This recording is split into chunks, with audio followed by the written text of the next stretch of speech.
You can't live in the freedom of Christ if you are still trying to earn his approval. Welcome back to another In Context video where I try to take a single verse of the Bible and give you the context of breakdown in about a minute. Today's verse is from Galatians chapter 5, verse 1. For freedom, Christ has set us free. Stand firm, therefore, and do not submit again to a yoke of slavery. Paul continues this thought later in the chapter by using the imagery of a slavery for any attempt to be righteous under the law in the power of your own strength.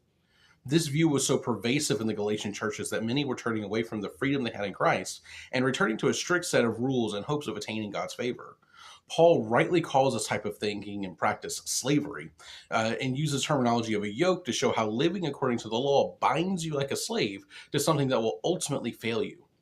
Paul is reminding them of the freedom they have in Christ that leads to being righteous and living before God as a whole or complete person. He's also instructing them to stand firm so that they're not carried away by a false gospel that ultimately leads them to death, condemnation, or ruin. Stand firm essentially means to dig in, to hold your ground, and to persevere. So, in other words, this verse is saying to stand firm or persevere in the freedom you have in Christ, and don't be lured away from the gospel into slavery, from beliefs that will lead you to ruin. So, please never read just one verse of the Bible, but if you do, now you know the context.